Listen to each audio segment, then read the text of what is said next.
So what if I told you there's a secret code, a single repeating story that's woven through the entire history of American literature? Well, that's exactly what we're going to do today. We're going to crack that code.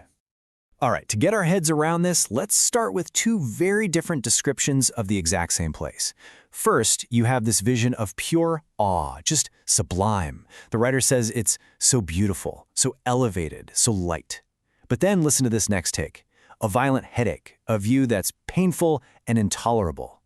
So we've got divine beauty on one hand and dizzying terror on the other, all inspired by the same spot. And here's the kicker. Both of those quotes, they were written by the same guy, Thomas Jefferson, talking about the Natural Bridge in Virginia. So he's holding these two totally opposite feelings, pure awe and absolute terror, in his mind at the very same time.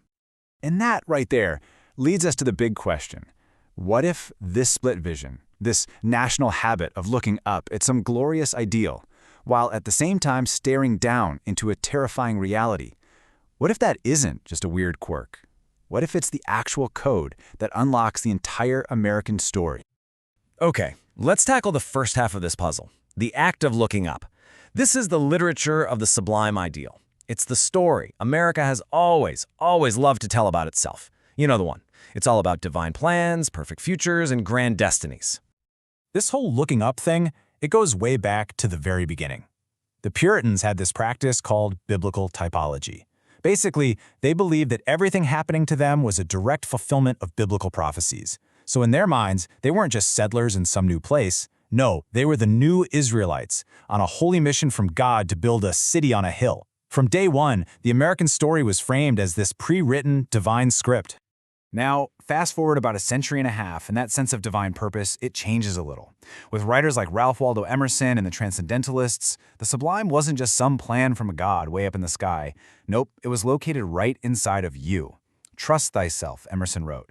He was arguing that every single person has a piece of that divine spark within their own soul.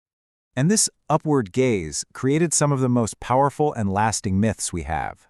You can see it everywhere, in that Puritan city on a hill, in James Fenimore Cooper's romanticized frontier, in Emerson's idea of a divine individual, and, of course, in the whole political idea of manifest destiny. It's a story that is just dripping with optimism. But here's the turn. For every single writer looking up at that beautiful, sublime ideal, there was another one forcing the nation to look down into the messy, chaotic, and, frankly, terrifying reality of what it actually took to build that shiny city on a hill. This is the other side of the coin, the literature of hypocrisy, chaos, and all the voices that divine plan conveniently forgot to include. And you won't find a better example of this than in a genre called the humor of the Old Southwest. I mean, think about it. While the folks in New England are writing these lofty essays about the sublime, these writers are scribbling stories about a frontier that was just raw, violent, and crawling with conmen. Their hero wasn't some noble pioneer. It was the trickster, the guy whose only job was to stir up trouble and show that civilized society was kind of a joke. Just listen to this description of one of the genre's most famous characters, Sut Lovingood. He's called a born troublemaker, a mix of cunning and loving deviltry. I love that. See, these stories weren't searching for some kind of divine order. They found a much more honest truth in just pure, unfiltered chaos.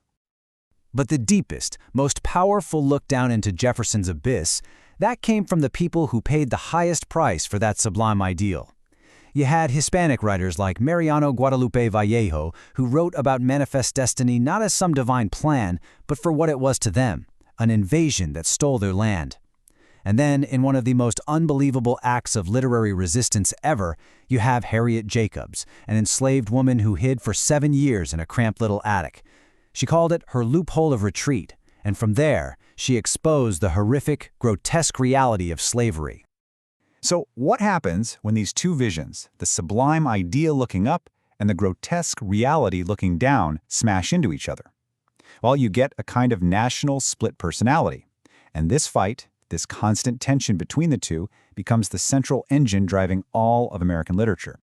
And you can actually see this tension in how we even think about American literary history. For a really long time, what we called the canon only focused on the writers who are looking up, the beautiful works by authors like Hawthorne and Melville.